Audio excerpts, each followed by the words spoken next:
c'est notre record d'audience cette année. Par rapport à l'année dernière, vous êtes 5 de plus. Mais c'est vraiment cool. Non, on est vraiment super content de vous avoir. On est content de se retrouver, nous, association Popcorn Reborn, dans un contexte différent de celui d'habitude. Celles et ceux qui nous connaissent déjà, vous nous retrouvez donc au Megarama, en général en salle 1, pour une soirée qui se base autour d'un film, autour d'une thématique qu'on choisit un peu à l'avance, qui se joue aussi sur le côté un peu nostalgique du cinéma, mais nostalgique vraiment dans le sens popcorn, comme s'appelle notre association. On a 21 éditions déjà derrière nous.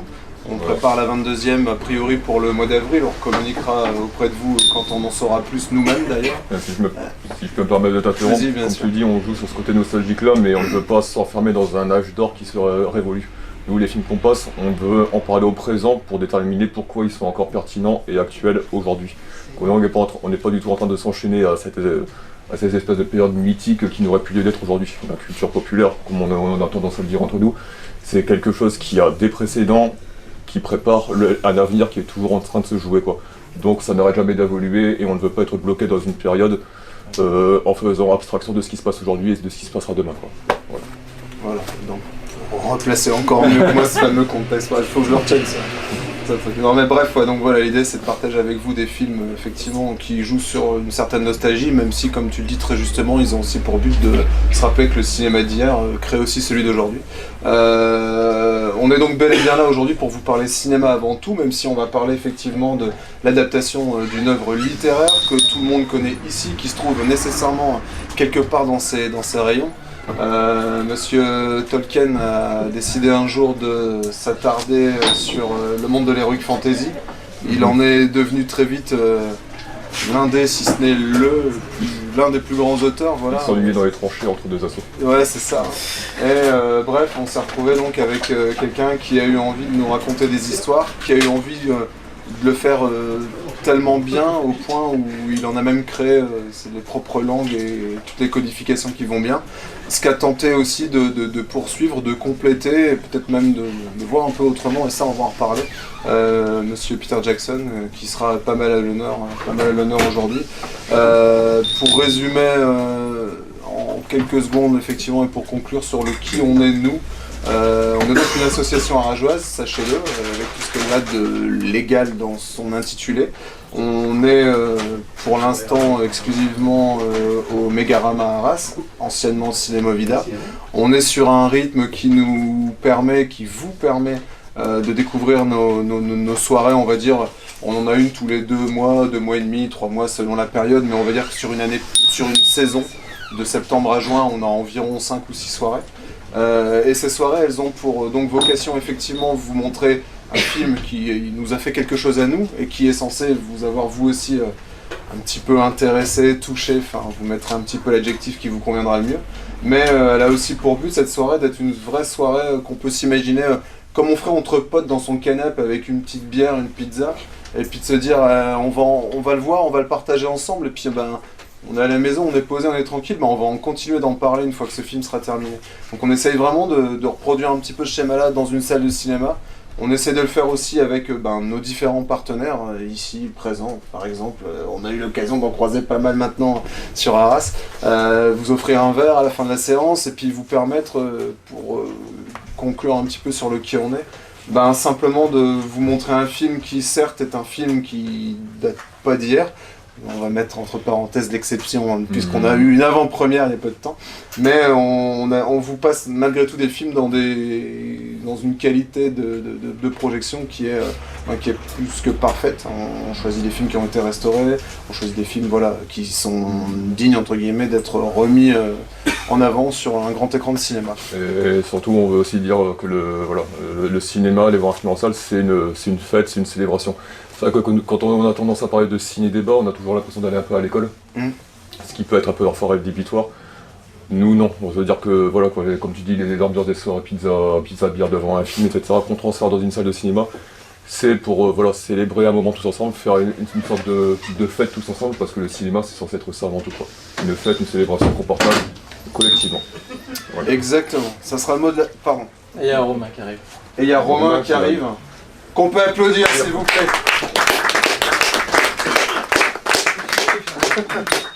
On terminait tout juste les présentations de qui est Popcorn Reborn.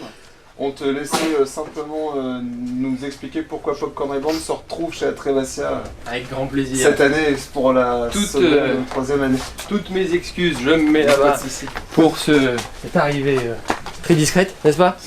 Merci beaucoup d'être aussi nombreux au Légendarium pour causer, pardon toutes mes excuses, bonjour la caméra, pour causer du fait de l'adaptation de ce livre gigantesque, de cet univers finalement gigantesque que l'on connaît sous le format de page, mais que l'on connaît aussi sous le format de bobine. Et d'ailleurs peut-être que certains d'entre vous l'ont découvert en bobine avant de le découvrir en page, et je pense que ça peut être un des sujets dont on parlera aujourd'hui. Pourquoi un lien entre Atrebasia et Popcorn Reborn?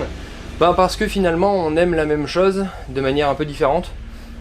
Parce que nous sommes des enfants de la pop culture, parce que nous sommes d'une génération qui regarde les fées, les lutins, les elfes et les trolls plutôt de manière bienveillante, et que forcément on a affaire ensemble, et que à l'échelle d'Arras, les associations qui s'engagent en fait sur les cultures de l'imaginaire se sont fédérées de manière totalement officieuse, mais en tout cas travaillent ensemble, se serrent les coudes, se soutiennent les unes les autres au travers du projet de la Ligue arageoise de l'imaginaire. Ça nous souligne effectivement que l'imaginaire a une vraie place à Arras, pour le coup, et on va pas se mentir, Popcorn Reborn tient une place importante sur cette dynamique-là, sur cette énergie-là. Presque tous les 2 mois, vous allez effectivement au cinéma voir d'anciens films, mais en plus vous les voyez de manière expliquée, commentée, avec un petit coup à boire à la fin. La partie non négligeable de la soirée. La partie non négligeable de la soirée, pas celle pour laquelle on vient, mais en tout cas, celle qui fait que... Tu me enlèves exactement les mots de la bouche. J'allais te dire celle qui fait qu'on reste et qu'on rencontre du monde. Parce que du coup, Popcorn sont aussi finalement l'intermédiaire de beaucoup de réseaux, finalement comme Atrebasia. Et aller à une soirée Popcorn, c'est forcément rencontrer des gens qui sont dans une belle énergie, qui sont dans le fait de construire, dans le fait de tenter des trucs. Et forcément, avec une philosophie qui était très proche de notre côté, on s'est retrouvés. Et un petit mot quand même sur le focus Tolkien, vous le savez, on nous a annoncé là sur les réseaux sociaux 135 000 visiteurs à l'exposition Tolkien à la Bibliothèque nationale de France. Ça place cette expo en premier rang des événements menés et organisés par la BNF. C'est simplement extraordinaire. Ça veut dire plein de choses, ça veut dire que l'imaginaire a sa place, ça veut dire que l'imaginaire est mobilisateur, ça veut dire que derrière l'imaginaire, finalement, il y a énormément de contenu, il y a énormément de choses qui sont intéressantes, et que tout ça a sa place finalement dans la société. Et quel plus grand fait de société, parmi les plus importants faits de société, le cinéma est évidemment quelque chose absolument d'incontournable. On a là des grands spécialistes qui arrivent à nous faire finalement le lien entre ce focus Tolkien du festival et leur passion profonde, leur connaissance réelle qui est celle du cinéma. Je pense que vous allez vous régaler. Je pense que je dois encore une fois m'excuser, mais surtout vous remercier, messieurs, à la fois de votre présence ici, mais de notre partenariat en général. Sur le long cours. C'est un vrai plaisir de bosser avec vous. Vous allez passer un bon moment et profitez bien. Et la fête est jusque-là vraiment belle et je pense que ça ne va faire que continuer. Merci beaucoup à vous et bon moment. Profitez bien. Salut Lolo. Au risque de décevoir quelques personnes, pour bien préciser le cadre de ce qu'on va tenter de faire, c'est qu'on ne va pas parler du processus d'adaptation du livre à l'écran, pour la simple bonne raison que même si nous avons tous lu le livre ici, c'est des souvenirs trop lointains et on ne le connaît pas assez en profondeur pour pouvoir prétendre en parler avec exhaustivité ou avec justesse de ce qui se retrouve ou pas dans l'adaptation de Peter Jackson et comparer les deux sans commettre des impairs. Donc là, ce qu'on va faire, c'est vraiment se focaliser sur la trilogie de Jackson, ce qu'elle représente, comment elle a été portée à l'écran et d'autres réjouissances en perspective. Pour commencer, pourquoi pas déjà s'orienter vers ce fameux genre de l'heroic fantasy. On est le 22 février 2020. Il faut savoir qu'il y a 40 ans, presque jour pour jour, sortait, et ça sera la petite parenthèse qu'on fera là-dessus, mais qui lance quand même un genre dont on va parler, sortait au cinéma l'adaptation du Seigneur des Anneaux au format animé. Vous avez peut-être vu ce film, sorti en 78 aux États-Unis, sorti en 80 en France, donc on est 40 ans après. On a eu, je dirais, une première brique qui a été lancée dans l'arrivée et l'incartade de l'heroic fantasy au cinéma. Après, moi, messieurs, je voudrais vous demander peut-être simplement comment se sont placés les enjeux de l'heroic fantasy, comment elle est arrivée jusqu'à nous à la fin du XXe siècle, et puis un petit état des lieux finalement de l'heroic fantasy jusqu'à maintenant dans le monde du cinéma, quoi. Ouais, l'heroic fantasy, déjà, il faudrait la définir. Qu'est-ce que la fantasy? Donc c'est Rafik Djoumi, qui est un grand spécialiste de la culture populaire, un érudit du cinéma incroyable qu'on vous recommande tous. Et on en reparlera parce que il a eu un rôle pivot dans l'annonce du Seigneur des Anneaux. Sur internet, ça a été un des premiers à faire cette promotion. Le premier, en France. En France c'était le premier, ouais. Enfin il y avait David Ogea aussi qui était assez actif. Donc la fantasy, lui, il a décrit comme un monde imaginaire, un monde parallèle au nôtre, en sachant qu'il peut y avoir du médiéval, ça peut être de la fantasy médiévale, ou médiéval fantastique, et ça peut être aussi bien sûr tout ce qui est les récits mythologiques. Dans l'imaginaire, donc la fantasy, c'est un récit plus ou moins lointain qui tient de la fable ou qui se passe dans un monde parallèle. Et ensuite, l'héroïque, tout simplement, c'est un récit héroïque dans ce monde de l'imaginaire. Et bien sûr, dans la fantasy, c'est un monde où on a de la sorcellerie, du surnaturel, de la magie, des créatures fantastiques qui sont acceptées, c'est-à-dire normalisées. Alors que si on faisait, je sais pas, admettons un dragon qui débarque dans notre monde, par exemple pour le règne du feu, c'est l'intervention de l'imaginaire dans le monde réel, et ce n'est pas le même type de film, ce serait du fantastique. Ça devient disruptif en fait. Ouais. Donc l'heroic fantasy, selon vous, ça date de quand? Est-ce que vous pourriez mettre une date dessus ou pas du tout? J'en déduis que non. Donc l'heroic fantasy au cinéma, ce qu'il faut savoir, c'est qu'on peut trouver des premières dates dès 1924 avec l'adaptation des Nibelungen au cinéma par Fritz Lang. Donc Fritz Lang, c'est le réal de M le Maudit, pour ceux qui le connaîtraient pas. Et surtout, cette première date, et du coup c'est une adaptation de l'anneau du Nibelung, donc qui est aussi qui est en fait un récit mythologique germanique, qui a ensuite été adapté à l'opéra par Richard Wagner avec la fameuse tétralogie de l'anneau du Nibelung. Et c'est quelque chose en plus qui a beaucoup inspiré Tolkien, donc c'est toujours l'idée de l'anneau de pouvoir, quoi, que tout le monde veut s'arracher. Donc en sachant que l'opéra a été produit entre 1849 et 1876. Donc ça date déjà d'un certain temps. Ensuite on peut penser à l'épée enchantée en 1962, à Les Vikings de Richard Fleischer, dont on a parlé récemment dans un live Popcorn Rebound, donc qui est de 1958. On peut penser à Jason les Argonautes, Sinbad, les aventures de Sinbad le marin, ou encore Le Choc des Titans, donc tous ces films gérés par Ray Harryhausen, qui était un énorme spécialiste des effets spéciaux et notamment de l'animation. C'est vrai que même si ce n'est pas appelé encore des films d'Heroic Fantasy en tant que tel, tout ce qui est péplum mythologique qu'on a pu voir dans les années 50-60 ont énormément influencé évidemment ce qui allait se faire après en termes d'Heroic Fantasy nommé comme tel, quoi. Voilà. Et ensuite, bien sûr, on a eu Les Sorciers de la Guerre de Ralph Bakshi en 77, qui est aussi le réalisateur du Seigneur des Anneaux, l'animé en 78. Et c'est vrai qu'on a tendance à un peu l'oublier, cette adaptation, mais faut bien y penser. Et en fait, en 77, on va avoir un grand bouleversement qui est Star Wars. Alors je sais, il y en a qui vont me dire, oui, mais Star Wars, c'est pas de l'heroic fantasy. Bah si. C'est-à-dire que vous allez me dire, oui, mais il y a des vaisseaux spatiaux. Certes, mais on est toujours dans un monde parallèle avec des créatures fantaisistes, quelque chose de mythologique dans le sens où ça ne se passe pas dans le futur, mais dans une galaxie très très lointaine et il y a bien longtemps. Et on a un jeune homme qui va se retrouver être au cœur du combat, être un héros au cœur du combat. Bon, bien sûr, il y a l'espace, donc on pourrait dire que c'est du space heroic fantasy. Mais ce film est important dans le sens où ce qu'on peut remarquer dans l'heroic fantasy au cinéma, c'est que c'est les technologies qui vont permettre de faire progresser les récits et l'imaginaire à l'écran.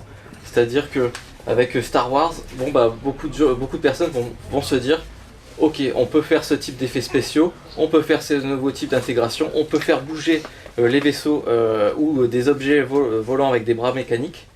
On a du coup vraiment un nouveau type d'imagerie spectaculaire. Et donc dans les années 80, on va avoir vraiment une grande flopée de films d'heroic fantasy. Alors j'en ai pas mal, je ne vais pas tous vous le dire. Il y a Excalibur de John Boorman en 1981, Conan le Barbare en 82 de John Milius qui est culte, Calidor, alors je sais que c'est pas forcément le meilleur film d'heroic fantasy, mais moi je l'aime bien, de 1985. Si je peux me mettre, ouais, en fait ce qui est marrant c'est qu'après Conan le Barbare qui effectivement a été un choc pour tout le monde et a réussi à légitimer le fait d'un mec à moitié à poil se balader avec l'épée dans le dos, ce qui n'était pas facile à faire avaler à l'époque, hein, surtout pour le public et le contexte, c'est qu'on a une flopée d'ersatz pas possible. Alors vous avez eu les plus connus comme Conan le Destructeur, Calidor, Krill, et puis je compte même pas toutes les séries italiennes qui se sont engouffrées dans la brèche et qui engageaient les premiers bodybuilders qu'ils pouvaient trouver dans des conventions et n'importe quoi pour jouer des Simi Schwarzenegger. Donc Conan le Barbare a fait énormément un bien fou à l'heroic fantasy au cinéma, mais il a produit aussi des rejetons qui lui ont fait beaucoup de mal, quoi. Après, on a eu un film qui est assez formidable dans le sens où lui va travailler l'heroic fantasy mais qu'avec des créatures, c'est-à-dire qu'il n'y a pas d'humains ou des voix humaines. Enfin là il y a des voix humaines pour le coup, c'est Dark Crystal de Jim Henson, donc en 82, qui lui a prouvé vraiment c'était toutes les nouvelles techniques qui nous permettaient de créer des nouveaux mondes, des mondes imaginaires. On a eu Legend de Ridley Scott en 85. Alors, qui est assez particulier parce que visuellement, il arrive, enfin voilà pareil, effets spéciaux et une gestion des intégrations et de l'image qui est propre à Scott, qui nous permet de créer le Legend, sauf que c'est un récit qui est très, qui nous met en distance, si vous voulez, avec le personnage. C'est-à-dire que c'est très difficile de s'identifier au film de Scott tellement le film en plus est beau et incroyable, mais il a notamment été à l'origine d'un Zelda par exemple, mais c'est très dur de s'identification. C'est vrai que c'est le genre de film où l'imagerie comme je l'ai dit Benjamin, est absolument extraordinaire à tous les points de vue, la direction artistique est à tomber.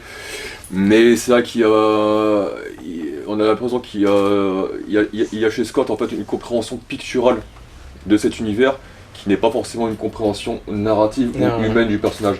Et on en reviendra après avec le Seigneur des Anneaux, ce que je pense vraiment Peter Jackson doit vraiment imposer. C'est une compréhension humaine, proprement humaine de ces personnages-là qui allait nous permettre de nous identifier à leur dilemme en fait. On ne croit pas qu'en fait que les problèmes, les dilemmes qu'ils vont avoir, c'est des trucs qui se passent derrière l'écran et qui sont dans une espèce de boucle de neige suisse si vous voulez, qui nous est totalement étanche en fait. Ils vont être proches de nous quoi. On a eu par exemple aussi Willow de Ron Howard en 88, ou encore, et moi je pense que ça a été un des derniers grands films d'heroic fantasy, début 90, Evil Dead 3, l'Armée des Ténèbres. Et là on dit ouais mais c'est un film d'épouvante, ouais pas vraiment. Donc on suivait Ash qui retournait dans un passé lointain, combattre une menace assez extraordinaire.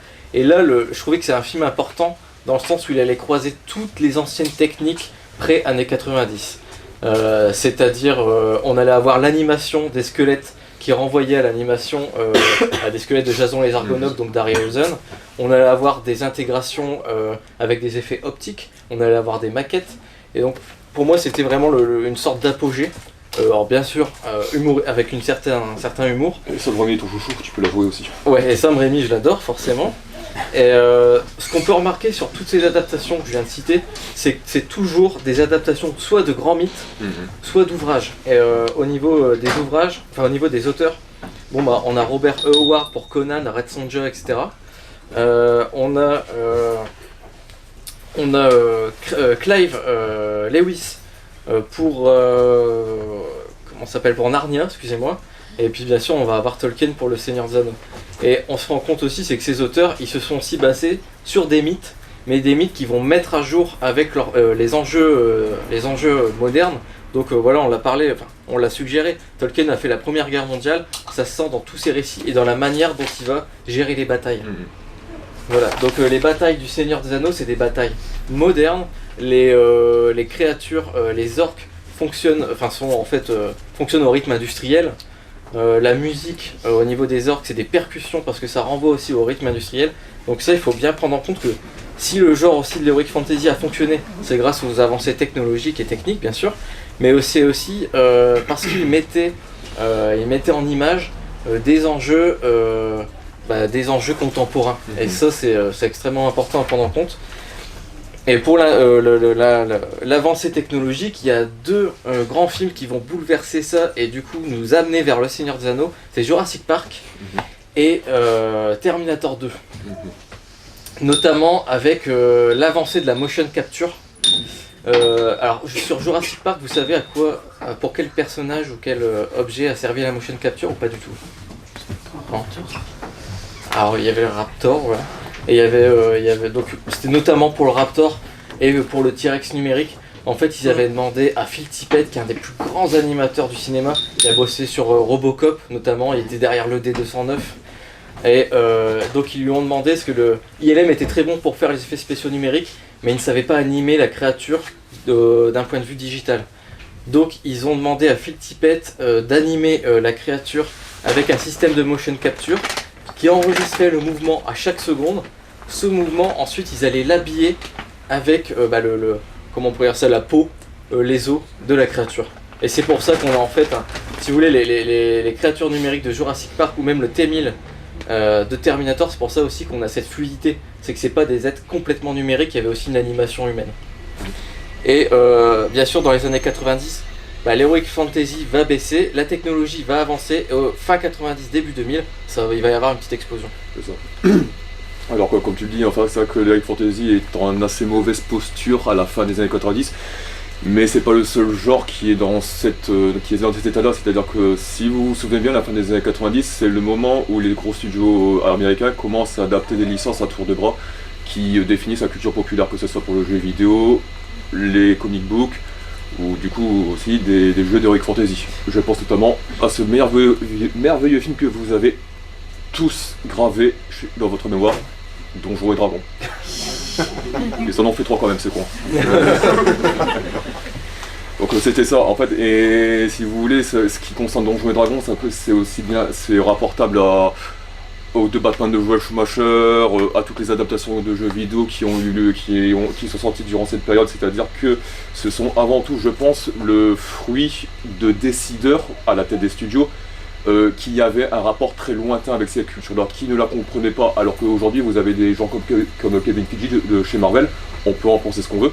Ça, moi personnellement j'en pense pas que j'ai bien loin de là, mais c'est des mecs qui ont grandi en fait avec cette culture-là, et du coup ça fait vraiment partie de leur patrimoine à eux.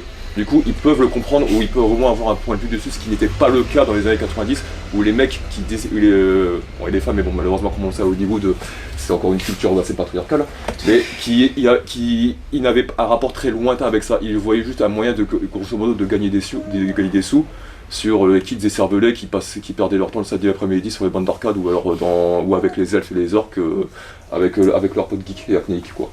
C'était grosso modo la vision du monde d'un exécutif hollywoodien dans les années 90. Et c'est pour ça aussi que vous avez eu des films comme Cœur de Dragon qui n'avaient pas très bien marché, le Beowulf, pas le Zemeckis, le Christophe Lambert, qui était en blanc et qui faisait des bonds d'acrobates entre deux musiques de techno, de boîtes de nuit de village, ou je sais pas quoi.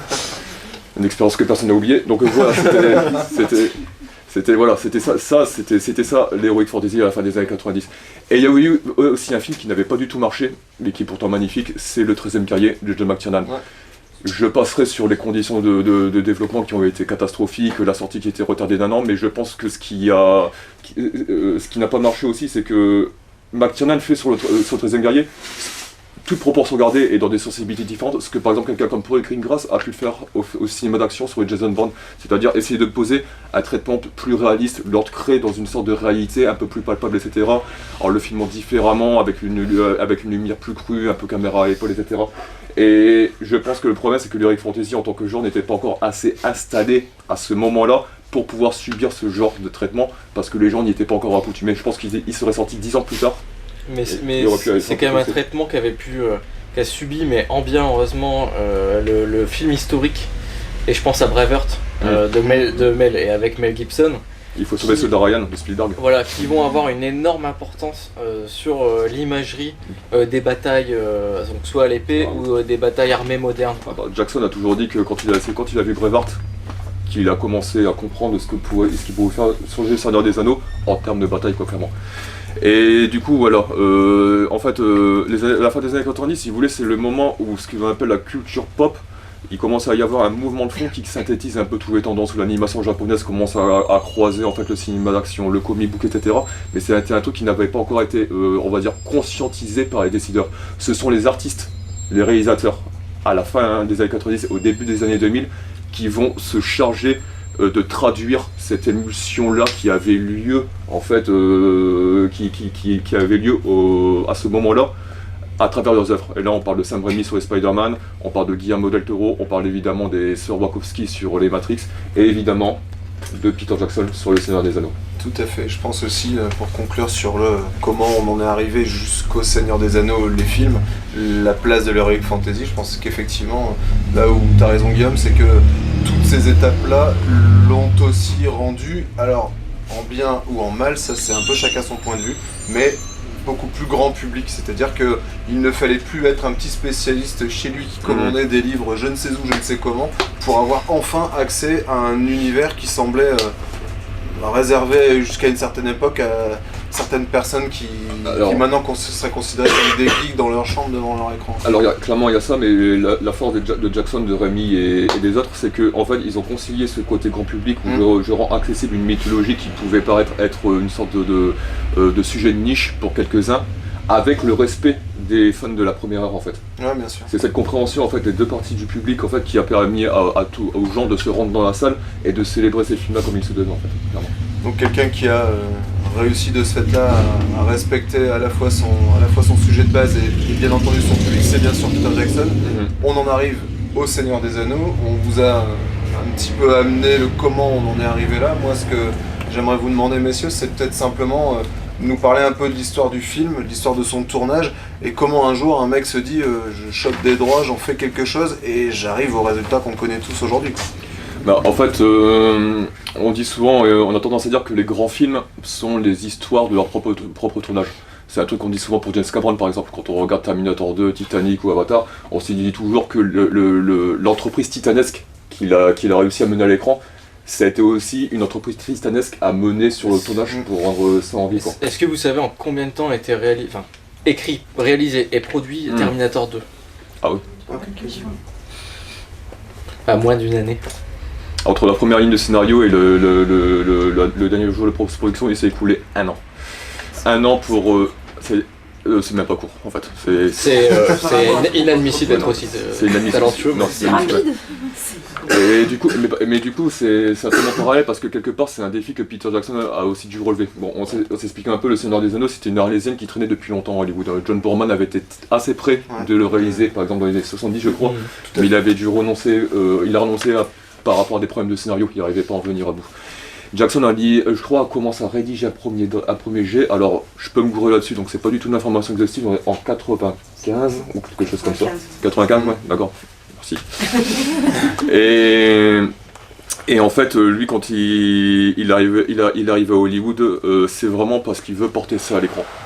Et d'ailleurs, son film Fantôme contre Fantôme, c'était aussi conçu comme une sorte de bande démo, en fait, pour prouver aux exécutifs à Hollywood sa capacité à le faire, et que ce qu'il voulait, la manière dont il leur présentait l'histoire était faisable, était traduisable à l'écran avec les technologies dont il disposait. Le problème, c'est que le film s'est planté, donc au box-office, du coup ça a retardé un peu le truc.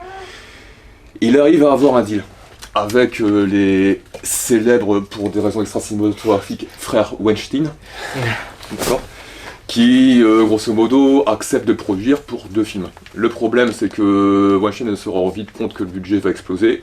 Du coup, il dit à Jackson, bah écoute mon pote, tu vas le réaliser en un seul film. Lui, Jackson, pour lui c'est inadmissible, il ne veut pas envisager ça. Weinstein lui laisse un délai, grosso modo, d'1 semaine ou 2 pour faire le tour des studios en disant ok d'accord, si tu trouves un repreneur pour ton projet, j'accepte de te lâcher les droits. Il le dit en étant persuadé que personne ne croira le mec,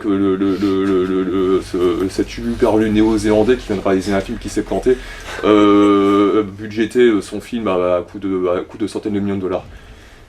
Sauf que, grosso modo, il tombe chez New Cinéma, qui à l'époque, qui a quand même été pionnier dans ces films-là. Ils avaient notamment distribué The Mask, ouais. Donc pareil, un film technologiquement important. Et ils avaient produit Blade avec Wesley Snipes, dont on a tendance à mésestimer l'importance sur l'histoire des adaptations de comic book et comment ça redéfinit en fait le comic book moderne quoi. Et eux, non seulement ils disaient à Jackson, bah écoute, on est d'accord pour 2 films, mais on est d'accord pour 3. Bon, Weinstein il les a là, c'est ce qui est je pense une petite revanche pour tous ceux qui sont passés par sa salle de montage. Et pas par ses salles de montage d'ailleurs. Mais donc voilà, il obtient un budget de 285 millions de dollars pour réaliser 3 films. Alors vous allez me dire c'est magnifique, sauf que quand on voit le résultat à l'écran, c'était je crois encore insuffisant et très serré. C'est-à-dire que le tournage s'étale d'1 an sur les 3 films. 3 films d'octobre 99 à décembre 2000 je crois, quelque chose comme ça. Alors, je confesse n'avoir pas regardé les documentaires, mais j'imagine même pas l'enfer logistique que ça a pu être pour essayer pour réussir à coordonner les coups, tout ça. Entre Jackson, grosso modo, approuver les décors, les costumes, coordonner les 3-4 équipes de tournage différentes qui ont parcouru toute la Nouvelle-Zélande pour mettre les prises de vue en boîte. Sachant qu'en plus, Jackson avait réussi à obtenir la possibilité de tourner en Nouvelle-Zélande sur ses propres terres parce qu'il disait que c'était là qu'il voulait et qu'il avait les paysages dont il avait besoin. Donc ça veut dire à des dizaines de milliers de kilomètres d'Hollywood. Et des exécutifs hollywoodiens qui auraient eu la mauvaise idée de venir contrôler d'un peu trop près ce qui se passe quoi. Et j'imagine même pas la galère. Et vraiment quoi. Et du coup, ce que je pense qui s'est passé, c'est qu'il savait consciemment que le film était sous-budgété. Du coup, il s'est dit que de toute façon, je fais 3 films qui vont sortir à une année d'intervalle. J'espère que le premier va marcher pour avoir une rallonge de la part du studio, histoire de compléter les scènes qui me manquent entre chaque sortie. Fallait les avoir bien accrochés pour le faire. Et pourtant, c'est ce qui s'est passé. Le premier a été un énorme carton à 300 millions de dollars, etc. Donc tout le budget de la trilogie était déjà rentabilisé et bien au-delà dès le premier film. Et il a pu bénéficier de la rallonge escomptée parce que ce n'est pas seulement, en fait, si vous voulez, l'ampleur démesurée, les milliers de figurants, les milliers de costumes, etc. C'est qu'en plus, il a développé des technologies numériques qui étaient extrêmement coûteuses et extrêmement complexes à mettre en place. Et donc, pour rebondir sur ce qu'on disait au début, le fait que le film est un documentaire sur son propre tournage, c'est que dans l'absolu, vous avez les personnages Frodon, Aragorn, qui sont en charge d'une quête impossible. Vraiment quoi, ils ne peuvent pas l'accomplir.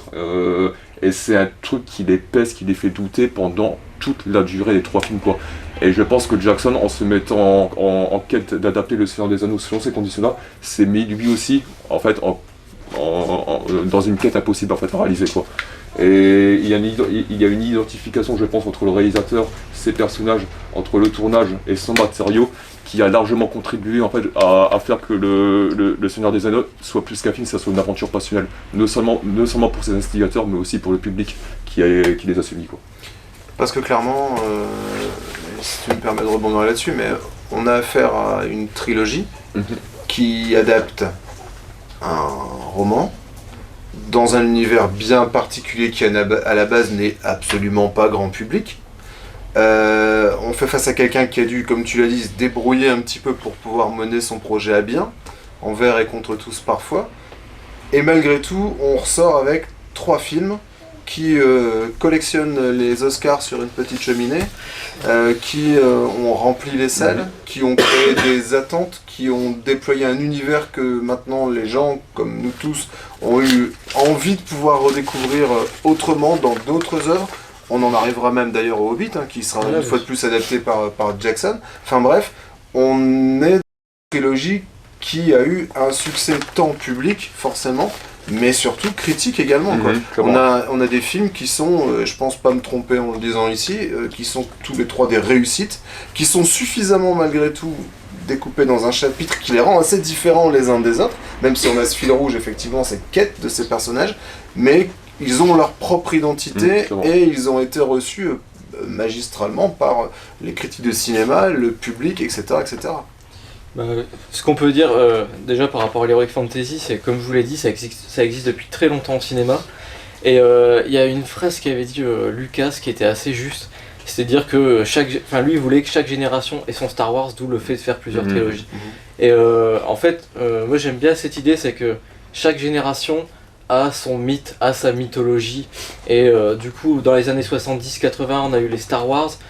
Fin 99, début 2000, on a eu Matrix, qui allait être une mythologie extrêmement moderne pour le 2 et le 3, peut-être un peu trop pour les spectateurs.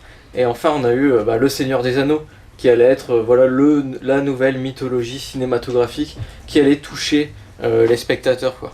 Et c'est vrai qu'aujourd'hui c'est très difficile parce que aujourd'hui finalement qu'est-ce qu'on fait? On ne fait que réanimer les vieux mythes. La preuve, on va refaire une série Seigneur des Anneaux, on a refait une trilogie Star Wars qui n'était en aucun cas nécessaire. On a refait des Jurassic Park. Et il y a Matrix qui débarque. Et il y a un nouveau Matrix qui débarque, comme si on... Voilà. Bref, vous avez compris, moi ça ne me touche pas vraiment. Mais et par exemple, il y avait un film qui aurait pu être porteur d'un nouveau mythe, c'est John Carter. Donc qui était l'adaptation de John Carter from Mars chez Disney, mais ils ont préféré mal distribuer le film pour le planter, pour produire Star Wars et remettre Star Wars en avant, pour pas qu'il y ait de concurrence à l'intérieur de leur propre studio. Et c'est vrai que concernant le Seigneur des Anneaux, il fait quelque part, je pense que John Carter marchait en plus dans les traces de Peter Jackson, mais très intelligemment, quoi. C'est-à-dire qu'il retenait les leçons pour s'approprier en fait la matière nécessaire pour porter sa vision à l'écran. Mais tout à l'heure on parlait de Legend du Ridley Scott en disant que finalement ce qui posait problème dans le film c'était justement l'identification du personnage au personnage principal, et je pense que la raison pour laquelle le Seigneur des Anneaux a réussi en fait à fédérer autant de monde et à créer un culte aussi important autour de lui, c'est vraiment justement cette identification là au personnage, et qui a permis de rendre accessible et profondément empathique des personnages de nains, des personnages de hobbits, des magiciens, des elfes, etc. Encore une fois, pour nous ça peut nous sembler évident parce qu'on a toujours baigné là-dedans, mais c'était pas le cas des je sais pas combien de centaines de millions de spectateurs qui sont allés en salle. Tous n'y sont pas allés parce qu'ils adoraient l'Heroic Fantasy à la base. Enfin, c'est ça aussi qu'il faut vraiment cibler. Et en fait, je pense que ça met le doigt sur l'essence de l'imaginaire en fait. C'est de traduire nos dilemmes, notre condition d'être humain à travers ceux de personnages mythologiques qui gigantisent, qui grandissent jusqu'à l'extrême, un petit peu tout ça. Frodon, en fait, quand vous le voyez en train de souffrir le martyre parce qu'il a l'anneau autour du cou et parce que c'est une charge trop grande pour lui, c'est des questions qu'on peut tous se poser à un moment de notre vie quand on sent qu'on n'est pas à la hauteur de la tâche qu'on a à accomplir, quoi. Et c'est un écho, en fait, c'est un écho à nos propres tourments, à nos propres dilemmes d'être humain. Et c'est pour ça que moi, je sais pas pour vous, il y a une phrase que je supporte pas d'entendre et qu'on entend particulièrement en France, malheureusement.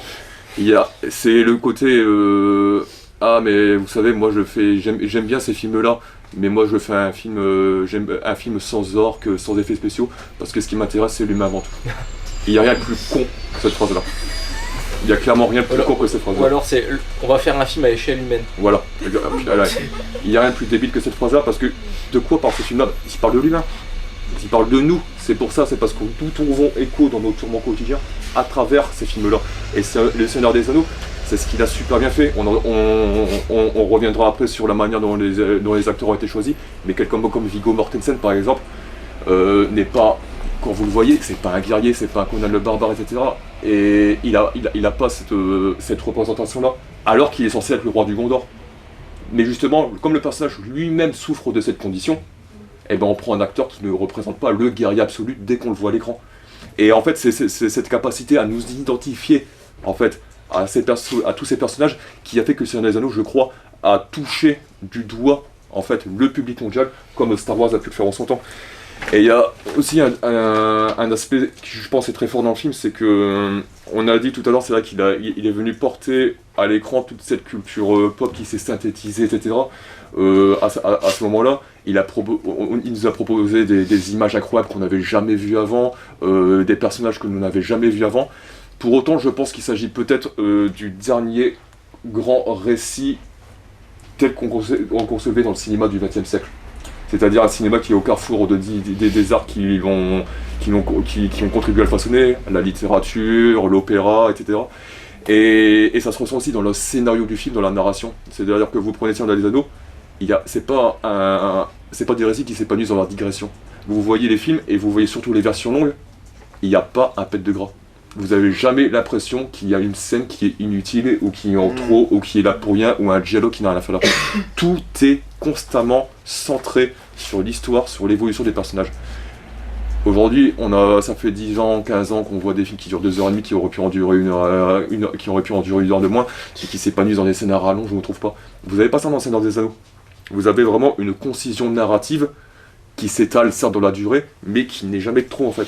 Et c'est cette manière-là de concevoir le cinéma, de concevoir le cinéma, qui je pense se retrouve dans le Seigneur des Anneaux et qui a pu contribuer à identifier, à faire en sorte que les prescripteurs de la validation culturelle, d'accord, qui prennent des décisions, qui remettent les récompenses, ont pu trouver leur compte là-dedans. C'est qu'ils ont reconnu en fait cette forme des grands récits, des grandes épopées qu'ils avaient récompensé qu'ils avaient récompensé et adulé par le passé. Et c'est un truc qu'on retrouve aussi dans les Spider-Man de Raimi, en fait, quelque part. C'est le récit campbellien, quoi. Le récit campbellien, ouais. Vous connaissez Joseph Campbell ou pas du tout? Du coup, Joseph Campbell, c'est un théologue, on peut dire ça. Un anthropologue, mythologue, qui a écrit 3 ou 4 bouquins que je vous conseille de lire. Il y a Le héros aux 1001 visages, La puissance du mythe, le mythe pour vous construire. Et en fait, il a lu tous les récits mythologiques ou religieux. Bon, bref, il a une sacrée vie. Et il a remarqué que des phases d'évolution parmi les personnages ou les figures mythologiques revenaient tout le temps. Il y a le héros qui est en fait souvent un jeune fermier ou un individu qui regarde vers l'avenir et qui ne demande qu'à partir. En fait, c'est ce qu'on appelle l'appel du héros. Ensuite, il va y avoir la tentation, donc la tentation par exemple du héros de plonger vers le mal. Il va y avoir le retour à la patrie, qui peut être à la fois extrêmement positive, ou alors le mec vire au dictat. Et du coup il a remarqué que dans la Bible, la Torah, partout, même le Perceval, si vous voulez, le roman du Graal, toutes ces figures revenaient quoi qu'il arrive. Parce que c'est des figures mythologiques qui ont toujours, universelles, donc qui ont toujours parlé aux individus. Et bien sûr, à chaque fois, elles ont juste été remises à jour, comme disait Guillaume, avec les angoisses contemporaines ou les enjeux modernes, quoi. Ouais, et surtout elles sont, et là d'un point de vue peut-être plus psychologique, mais elles laissent à chacun la capacité de devenir ce personnage à travers les doutes qu'il peut traverser tout au long de sa vie, quoi. C'est-à-dire qu'on devient le héros de nos propres vies. D'ailleurs, il y a un bouquin qui explique qui peut traduire vos doutes et même vos envies, et lui va dire mais en fait vous êtes par rapport à tel personnage, donc vous êtes pas en train de penser au mythe. Et le mythe, il est inscrit, quoi qu'on fasse, il est inscrit dans notre esprit. Pour reconnaître, c'est ce que Carl Jung aussi avait développé dans son œuvre, hein. C'est-à-dire que dans les rêves, dans nos rêves, etc. et tout, il y avait des figures qui étaient gravées dans notre inconscient profond. Alors je sais plus comment il appelait ça exactement, je vais pas m'amuser à dériver sur le vocabulaire de la psychanalyse, mais il y avait ces figures, ces personnages qui étaient gravés dans notre inconscient profond, qui quelque part en fait rejaillissaient toujours à un moment de notre vie pour donner, comme tu le dis, forme, peur, matérialisation à nos peurs, à nos dilemmes, à nos doutes, etc. Et Jung et Campbell en fait étaient clairement de la même école similaire. Ouais. Et pour terminer là-dessus, je pense qu'aussi il y a une dernière chose sur le Seigneur des Anneaux qui fait que je pense que c'est vraiment un grand film du XXe siècle, même s'il était réalisé dans le XXIe siècle.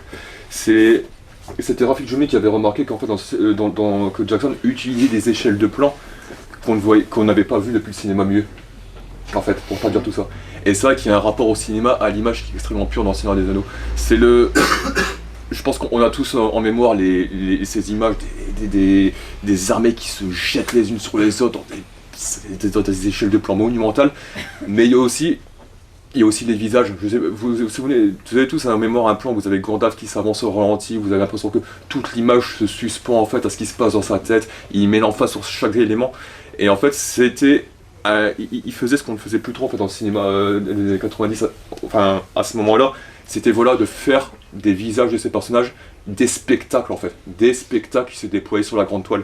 Et bon alors là je vais sans doute commettre une hérésie à vos oreilles, mais le mec, il y a un seul mec, quand tu cherches bien, qui faisait ça aussi. George Miller.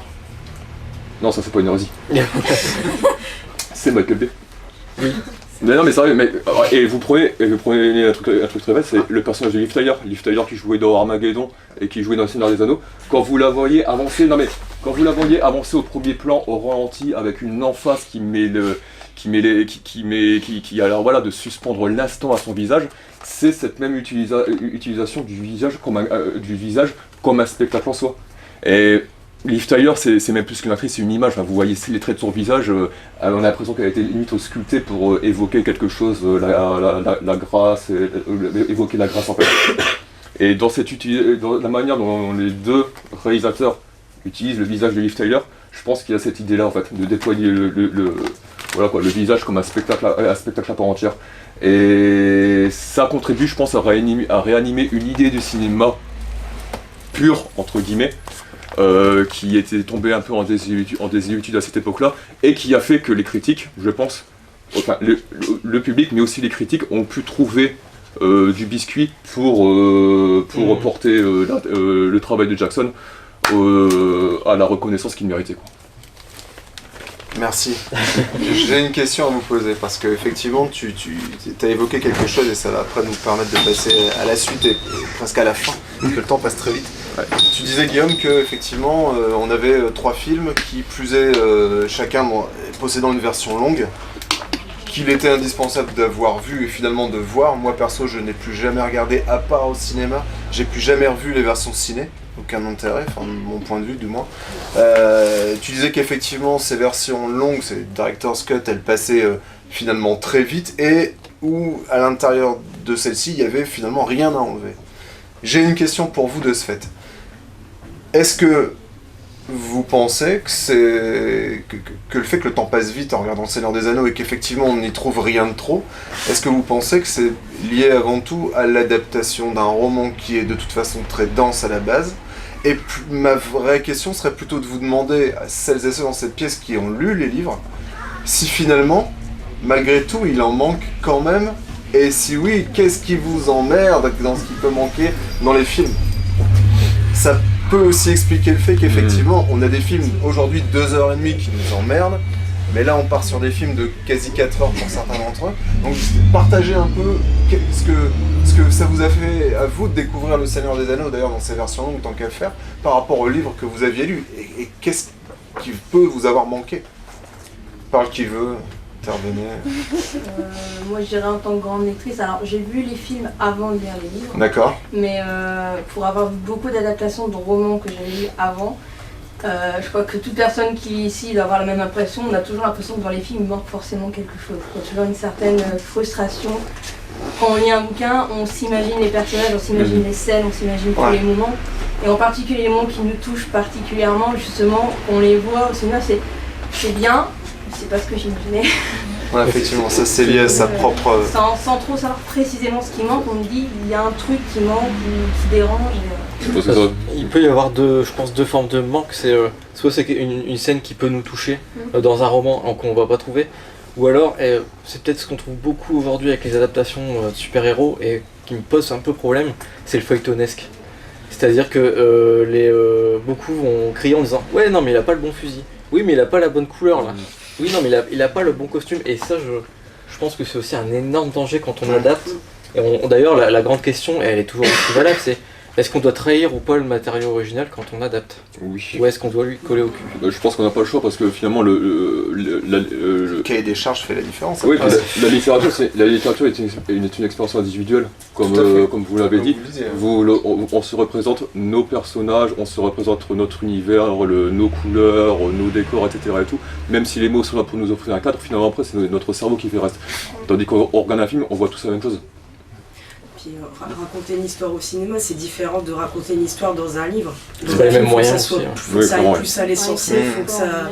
Moi j'ai fait l'expérience inverse, en fait, je l'ai lu et je l'ai vu plus tard en fait. Et moi justement, alors effectivement il y a des manques au niveau contenu, mais en fait en ayant lu le livre avant, quand on voit le film c'est pas choquant parce qu'on comprend tout. Après quelqu'un qui voit le film sans avoir lu le livre, pour moi il lui manquait beaucoup d'éléments pour comprendre l'histoire. Par contre, c'est une des rares adaptations au cinéma où justement j'ai adhéré complètement au personnage. En fait. J'ai très peur d'y aller parce que je me disais mais je me représente vraiment les personnages. Et en fait, j'ai retrouvé toutes les valeurs des personnages dans les choix d'acteurs, et dans leur comportement, et dans la musique, et dans les paysages. En fait, j'avais l'impression que tout l'esprit était là en fait. Ouais. Même s'il y avait des manques au niveau contenu. Mais Jackson a toujours assumé de vouloir, parce que c'est vrai que, comme vous dites, le bouquin est extrêmement dense, et Jackson a toujours assumé de resserrer en fait la trame sur le parcours de Frodon en fait. Et d'en faire vraiment le centre névralgique en fait, de son récit.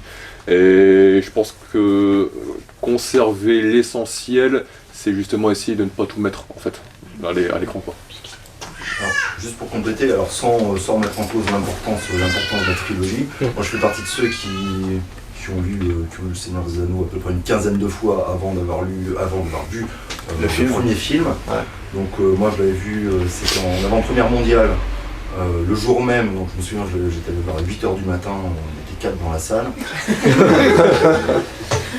Alors je suis sorti furieux à l'époque, parce que voilà, 15 lectures du Seigneur des Anneaux, j'avais mon Seigneur des Anneaux en tête et j'attendais beaucoup plus. Et en fait, après le troisième volet, et pour en venir sur le fil rouge de l'aventure de Frodon, je trouve qu'il y a un manque qui est fondamental. Et là, je pense que c'est un choix, de Jackson. Après, je ne sais pas s'il s'est exprimé là-dessus, mais le sac de la comté qu'on trouve dans le roman, en fait, les hobbits reviennent dans la comté. La comté est ravagée, elle est détruite. Et en fait, la fin, elle est horrible quand même. Il n'y a pas de gagnant. Il n'y a pas de gagnant à la fin. Quand Frodon part, il part parce qu'il est détruit. Il a besoin de guérir. Et il a besoin de traverser l'océan pour guérir. C'est une mort symbolique. Et je trouve qu'on a un peu des lendemains qui chantent dans la version de Jackson. Et je trouve que justement, ça casse quelque chose dans le fil rouge de l'aventure des Hobbits. Parce que finalement, à part Sam, personne ne s'en sort. Les autres Hobbits ont été blessés. Ils ont du mal à guérir de ça. J'ai trouvé que tout ça manquait, mais bon, c'est une sorte de choix aussi. Oui, c'est ça, c'est un parti pris en fait. Voilà, c'est un parti pris, et clairement. Pas que la fin soit trop longue non plus, qui est déjà assez longue. Oui, alors de toute façon c'est inadaptable, en 3 films, là-dessus on est d'accord, c'est inadaptable. Mais pour avoir revu les films il y a une semaine, je trouve en fait que c'est vrai qu'on a cette imagerie qui est très hyperbolique, surtout à la fin du Seigneur des Anneaux, qui peut nous faire penser que les oiseaux chantent, la vie est belle. Mais moi je pense qu'au contraire c'est une fin très amère, et je pense que Le Retour du Roi est un film très très amer sur le fond quoi. Parce que Frodon en fait revient, mais en fait, on nous fait comprendre que plus rien ne sera jamais la même chose. Et quelque part je crois que Le Retour du Roi marque même un échec des personnages par rapport au numéro 2. Parce que vous voyez finalement dans le 2 vous avez encore l'espoir que Gollum revienne dans les ténèbres, qui est un peu cultivé. À la fin du 3, on comprend que ce ne sera pas le cas. Et comme Frodon est toujours en train de se voir à travers Gollum, il comprend que même lui est perdu. Et toutes les faiblesses des personnages qui ont été disséminées dans le premier opus, qui commencent à surpasser dans le second, ils en sont tous un peu, quelque part, victimes dans le troisième. Moi je pense par exemple, vous savez l'arc de Denethor, donc l'intendant du Gondor si je ne me trompe pas. Moi je trouve que son arc est absolument magnifique, que l'acteur en plus qui incarne John Noble est juste magistral. Pour le coup lui c'est vraiment un acteur de muet quoi, il y a ce paysage hyper expressif. Et il y a ce moment où Gandalf accompagne Pippin, en fait, il lui fait faire le tour du propriétaire, entre guillemets, et puis il lui explique l'histoire du Gondor, et il lui dit, voilà, ça c'est l'histoire des hommes, et quand les hommes ont commencé à construire des tombeaux plus magnifiques que les maisons des vivants, et qu'ils ont commencé à être victimes en fait de leur hubris, parce que je pense que c'est un des Anneaux, c'est ça, c'est un grand film sur l'hubris des hommes, sur la quête dévorante d'ambition, et tout le royaume du Gondor, c'est une image de la faiblesse des hommes qui explose. Et en fait, à la fin, quand vous avez la bataille du Gondor qui est gigantesque, c'est tout simplement les hommes qui disent, ils se battent pour leur survie en fait. Ils se disent que malgré leur faiblesse, c'est même pas ils veulent montrer qu'ils méritent de vivre. Parce qu'on parle de leur anéantissement clairement. On parle clairement de leur anéantissement. Même Théoden, il est là, il fait le bilan de sa vie et il est profondément amer d'avoir succombé à toutes ses faiblesses, à toutes les tentations. Aragorn a peur parce que ses ancêtres ont tous succombé à leur hubris, à toutes ces tentations. Et même à la fin, quand il devient enfin le roi du Gondor, ce n'est pour plus reproduire ça, clairement en fait. Il coupe sa lignée, clairement. Il ne s'inscrit pas dans sa lignée, Aragorn. Je pense qu'il coupe au contraire, il coupe les racines. Et moi ce que je trouve beau dans la bataille du Gondor, c'est justement ce côté complètement désespéré où les mecs ils disent ok d'accord, on est des merdages, etc. On a tout foiré, on a tout foutu en l'air, et pourtant on a le droit de vivre quoi. Et cet assaut, je pense qu'il signifie ça.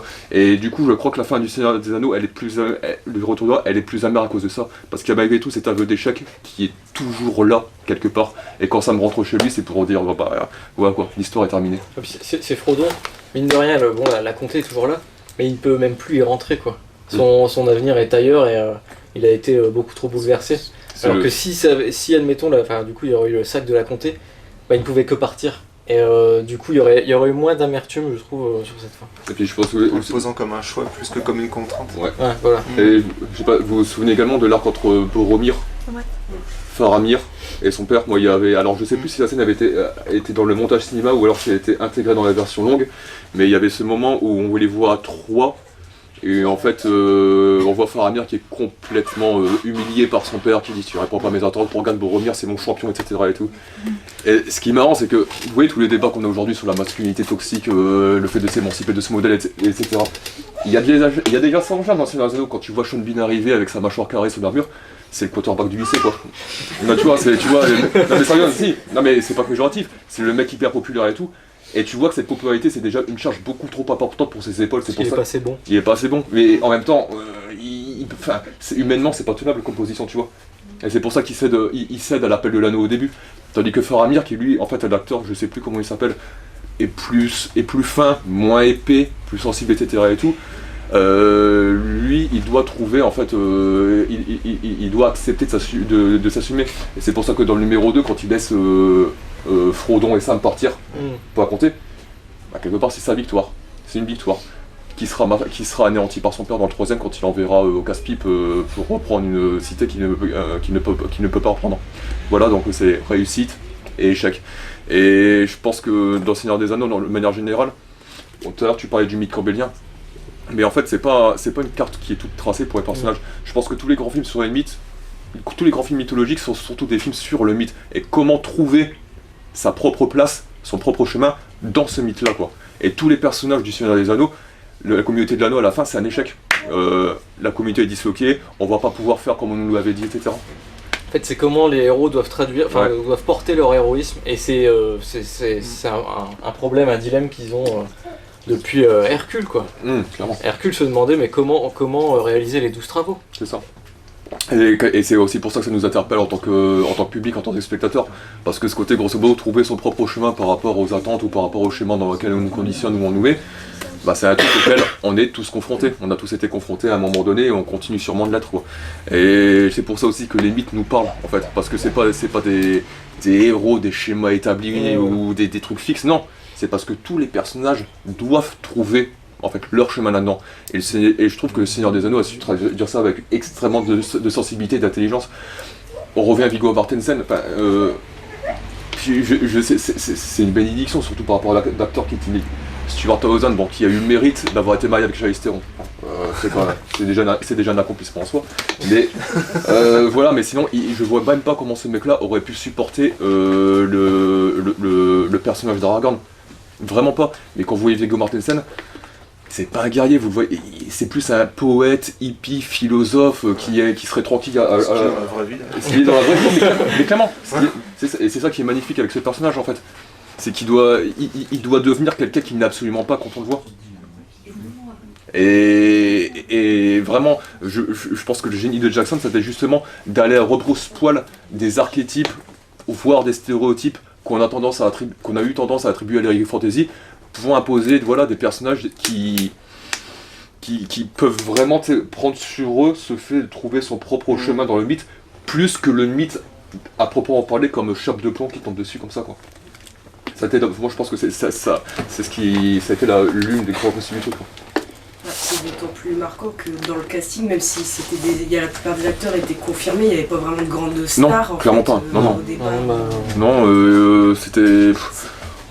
La plupart des acteurs avaient une belle carrière déjà derrière eux, mais c'était pas des Brad Pitt ou des Tom Cruise. Non, mais c'est vrai que j'essaie de trouver quel était l'acteur le plus connu à l'époque, mais... Non. Non. Dans la tour. Viggo, Elijah Wood parce qu'il avait joué un petit peu... Dans Deep Impact. Dans Deep Impact. Qui était pas Le mentor de Gandalf. Tyler, Ouais.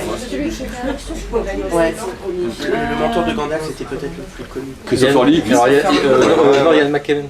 Il y avait aussi Ian McKellen et il y avait Ian McKellen et Christopher Lee parce qu'il avait joué dans la mer, mais c'était pas des figures grand public. Ian McKellen, c'est comme tu le dis. Ouais, c'est des gens connus des cinéphiles. Mais exact. C'est aussi des grands acteurs de théâtre. Oui, tout à fait. John Noble, il est connu aujourd'hui parce qu'il a fait Fringe et voilà. C'était le père dans Fringe qui est aussi le scientifique fou. Mais c'était un énorme acteur de théâtre. Et c'est pour ça aussi qu'il l'a pris. Ça se voit quand on le voit assis sur son siège. Enfin, c'est terrible quoi. C'est ça, ouais. Et vraiment, moi, c'est vrai qu'il y a les mérites du Seigneur des Anneaux sont... On pourrait y passer la semaine et le mois entier à disserter les mérites de Jackson, mais je pense que le choix du casting, ça a été absolument déterminant dans le récit du film, quoi. Et surtout, ça traduit, en fait, énormément des velléités et de son rapport personnel à ce matériau-là au départ, quoi. Et je pense qu'on n'est pas assez, on revient pas assez là-dessus, en fait, clairement. On peut. Je regardais simplement l'heure en me disant qu'il était déjà 17h. Combien de temps il nous reste? J'ai aucune idée du timing exact qu'on a le droit de passer ensemble. Nous, clairement, on est là, on a jusqu'à demain matin. Vous, peut-être un peu moins. Non, ce que je peux vous proposer, c'est peut-être si vous avez, envie de nous partager des choses, de pouvoir le faire avec nous.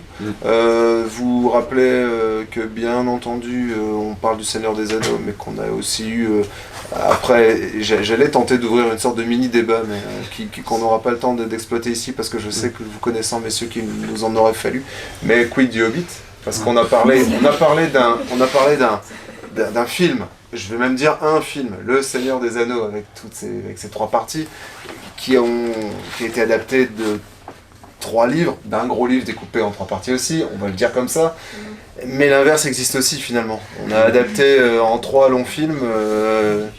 Mais tout à l'heure.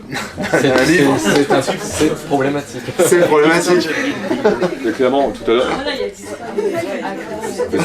C'est vrai que tout à l'heure on parlait du fait que Le Seigneur des Anneaux c'est peut-être le dernier grand récit du cinéma du XXe siècle.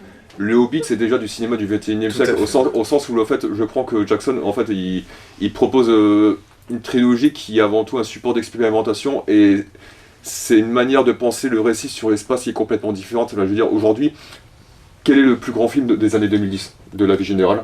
Mad Max. Fury Road. Bon, ok, de notre avis général.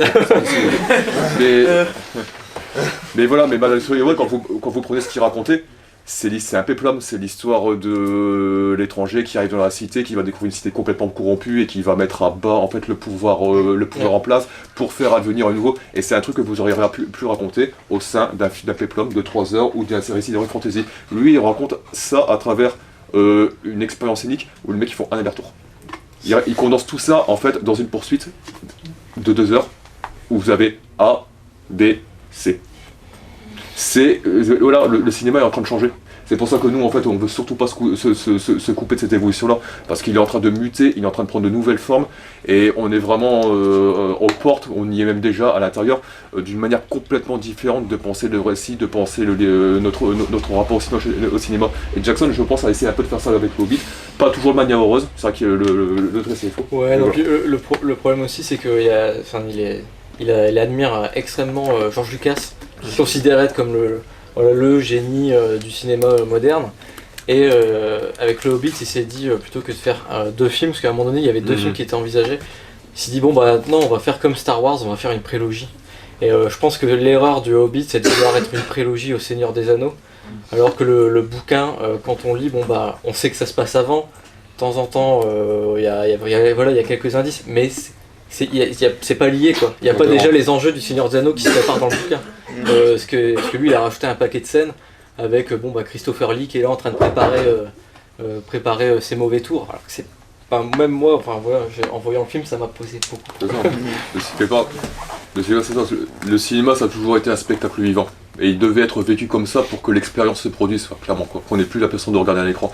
Mais le Seigneur des Anneaux, c'est un spectacle vivant qui est encore très encadré, par cette tradition littéraire, opérative, tous les supports qui ont permis au cinéma de se développer.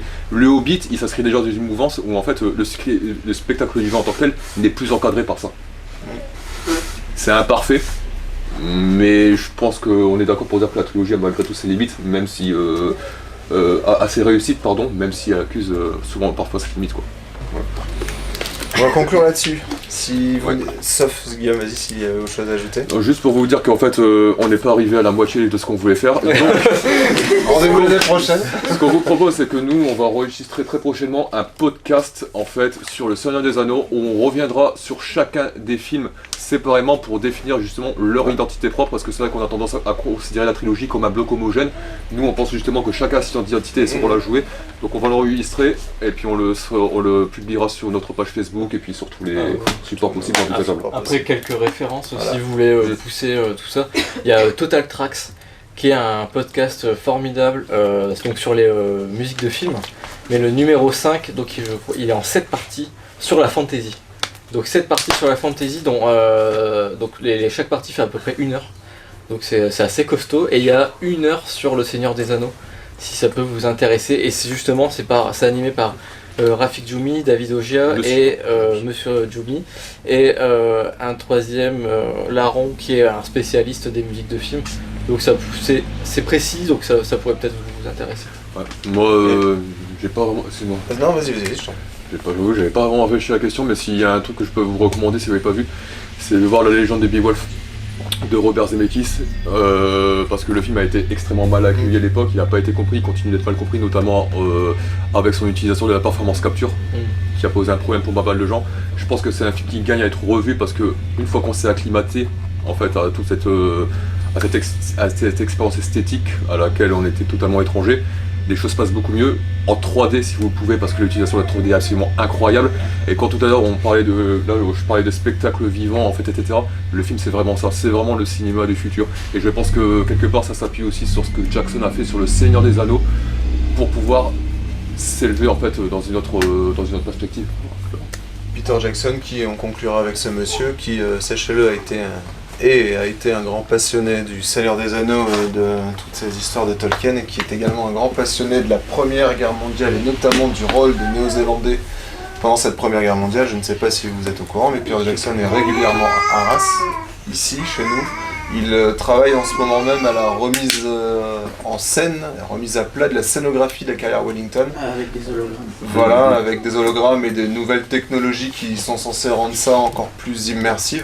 Voilà, tout ça pour vous dire que si vous aimez Seigneur des Anneaux, et notamment celui qui nous a permis de le découvrir en salle dans des conditions qui sont somme toute pas trop dégueulasses, sachez que ce monsieur est 2-3 fois dans l'année à Arras, c'est quelqu'un de plutôt très cool, qui, si vous avez l'occasion de le croiser...